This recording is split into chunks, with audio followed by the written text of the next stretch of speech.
All right, today's going to be a good one. Got lots to talk about, very important things for you to know about the world of high finance if you're a student, graduate, professional, whatever it might be.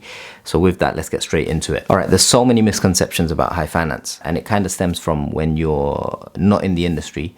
Your perception of high finance is built upon what you see and what is portrayed in social media, in the news, in companies that come on campus, for example, to promote it, or, you know, company websites that kind of glorify the world of work of high finance, media and shows like movies, like The Wolf of Wall Street, programs on the Netflix or HBO, BBC, like Industry, etc. All these shows, all the media, all of this is there. It kind of operates on clickbait and capturing your attention and holding on to that attention for as long as possible, because that's showbiz, right? And so they naturally need to glorify and magnify what the world of high finance looks like to you, the person who isn't in the world or hasn't entered the world. And so naturally, your perception of the world of banking and finance careers is gonna be a lot more fancy and interesting and like sick and wicked and all of these things compared to what it actually really is. And so like if you're a student or a graduate, you've actually never worked in the industry. And so all you know is what you've seen on your screen, right? Or what people have told you. And oftentimes people in the industry, because they, you know, there's a reputation that they want to uphold. I work in finance, you know, it's a prestigious career. I want people to know that. Or if someone asks me, I'm not going to tell them all the negatives. I'm going to promote the industry, or I'm not going to talk negatively about my firm, for example. And so naturally, people always talk about the positives, or people talk about, they try and paint their career in a positive light because they don't want to look bad. Nothing wrong with that. And so the point I'm trying to make is your expectations are going to be out of touch with the reality of what the world or a career in high finance actually looks like.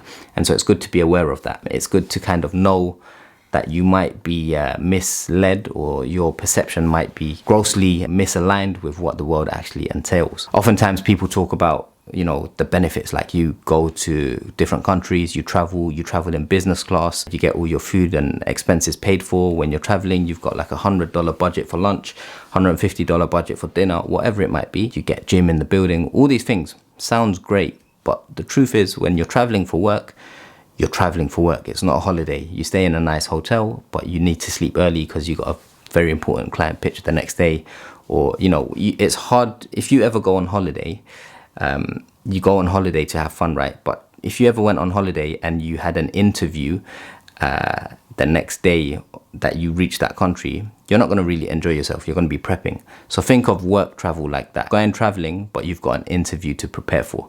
It takes the fun out of it. And that's the best way I can compare traveling for work. You're going there to work. However, you can kind of add on holiday days after your business is done, but that comes out of your own holiday allowance. So it's something to be aware of. Before we carry on, a quick word on today's video sponsor, Financial Edge Training, who are running a massive 40% off summer sale until the end of July. They train the top 4 global investment banks, analysts and associates as rated by the Financial Times. What's more, they've got a ton of resources and online courses that can help you break into the world of investment banking, sales and trading, asset management and beyond. For example, their flagship investment banker course will teach you everything you need to know, from capital raising to completing mergers and acquisitions, regardless of whether you're an intern, an analyst, an associate or not. The investment banker has more than 270 practical exercises for you to do. It's got 44 hours worth of video content. And once you complete it, you'll get a micro degree certificate, which you can add to your LinkedIn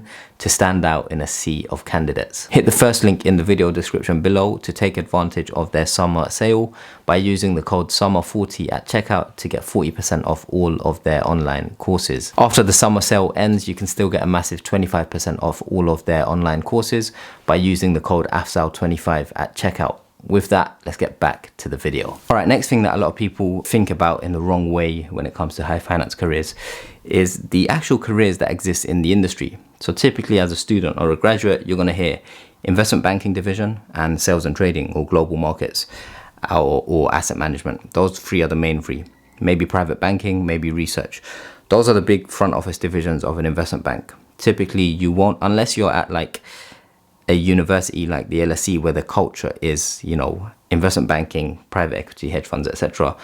The terms private equity and hedge funds and venture capital will come across to you as things that you do after a few years that you've been in the industry. They're going to be far off goals that you're going to think about, or that you're meant to think about after 2, 3, 4, 5 years in the industry. But immediately, the ones that present themselves to you directly when you're in uni or a graduate are investment banking, sales and trading, asset management, when we're talking about high finance. Now, here's where people go wrong. They think of these 3 or 4 areas, and they think that's it. That's all there exists. But what people don't know, within sales and trading, there's so many different roles. There's an economist, there's a trader, there's a salesperson, relationship manager, structurer, quantitative analyst, so on and so forth. Within those roles, you specialize into subsectors. You can be a trader, but you can be a trader for a specific asset class, whether it's fixed income, whether it's currencies, commodities, whether it's equities, cryptocurrencies, so on and so forth. So many different branches of that tree. And that's just sales and trading, trader, different asset classes. Then you've got salespeople on the trading floor. They can cover different regions. They can cover different clients. They can cover clients of different sizes, clients in different regions, what have you. So many different aspects, clients with different goals. And then you've got structurers, etc., etc. That's just global markets, sales and trading. Then you've got asset management. Within asset management, you could be an investment professional, or you could be a salesperson, or you could be someone that works in operations within asset management, or you could be a client account specialist, or you could be risk management. So many different branches of that one tree. Then you've got investment banking. You can go and do M&A. You can go and do equity capital markets. You can do debt capital markets, advising clients how to raise money. You could do restructuring, advising clients how to best restructure their organization or their financial structure within their organization. So many different routes. Then you've got private banking. You can be an investment specialist in a private bank or as part of the private banking division, or you could be a private banker. You could be the person that builds those relationships with their clients. So many different things. So the point I'm trying to get across here, just because you're in uni or you graduated, don't think the only way to get into high finance is these 3 big buckets. Just be aware that there's so many different roles within each division, so many different roles within different companies, within different banks, within different areas that people completely forget about. The reason I mention this is because the more you know about the specific roles, or how many roles exist, or which roles exist within each division, the more likely you are to stand out when it comes to applications and interviews. Because here, how can I say it? Here, the differentiator is your knowledge. So in this situation, the more knowledge you have, the more awareness you have about the opportunities and roles available to you, will be an advantage when it comes to interviews, because you can talk, like I did this a lot in interviews. I showed off my knowledge indirectly. I told them, I've looked at this division, this area, and I showed the person interviewing me that I have a solid understanding of how an investment bank operates. I know there's this unit, this division. Within these divisions, there's these roles, but I like this one. And I like this one because of XYZ. Typically, it's because I've done experience in it and I have a liking to it, or the skills that I have, my strengths, my key competencies align well with this type of role. So if you can display that, that's going to help you out. On this point of the diversity of roles within the world of high finance, people often think you need to work in the front office or, investment banking, asset management, sales and trading in order to be successful. Not true. You can work in any of these divisions, and you can fail miserably. You can get fired, you can just not progress. Or you can go into venture capital, hedge funds, private equity, and it might be even tougher. The hours might be less, the payback might be more, but there will be more of a demand on results, on your performance. A lot of people, work in middle or back office roles, areas that most people don't consider at university, which are easier to break into, relatively speaking. They go into operations or risk management or finance or technology, assurance, compliance, human resources, all these other areas, and they just silently work their way up to the top. And then they become global head of human resources, HR, or global head of technology, or regional head of XYZ. In these back office or middle office roles, even if you get to the top, you are doing well. You're going to be earning a lot of money. You're going to be a senior professional. I would rather be a senior leader in a back or middle office division as opposed to, a mid-tier person in a front office role. That's my personal preference. Obviously, it's important to enjoy the thing that you're doing. If you're bored of, either of the roles or work, then it's just not going to work. Success is defined differently for everyone. But if you define success as climbing the corporate ladder and earning lots of money, you can do that in the back office as well as in the front office. So don't narrow down your options and close things off so early on in your career. Like, there's no point doing that when you're 18, 19, 20, 21. You might want to do that, you know, late 20s, 30s. You might want to know exactly what you want to do. But before that, be open to all these different opportunities. The last point before I wrap up this video, I want to talk about where people think about high finance careers wrong, is the skills required. Oftentimes I get students and graduates telling me, what skills should I learn that can help me succeed in, you know, breaking in or doing well in the career? And obviously soft skills, or I say hard skills, are important. Like knowing, if you're going to work in the investment banking division, knowing how to create Excel models on Excel, financial models on Excel will help you. Regardless of which division you're in, if you're comfortable finding your way around Microsoft PowerPoint and building PowerPoint slides, making them neat, having good attention to detail, that will help you. But what gets people to the top in these industries, or not even to the top, what helps people climb, is not just the hard skills, it's the soft skills, like basic skills like being able to talk to others, being able to hold a conversation, being able to communicate effectively, being able to work well as part of a team. It's all these small unspoken things that you're never taught in school or university that actually help people get to the top. You could be the most proficient, efficient, and skillful Excel modeler on the planet, but if you don't have the soft skills to tie into your artillery of Excel skills, you're just not going to climb to the top. You might climb, you might make it to VP or MD, but you won't make it to partner. You won't be a leader. You, like, the people at the top of these companies, they aren't doing the Excel models. They aren't doing the PowerPoint presentations.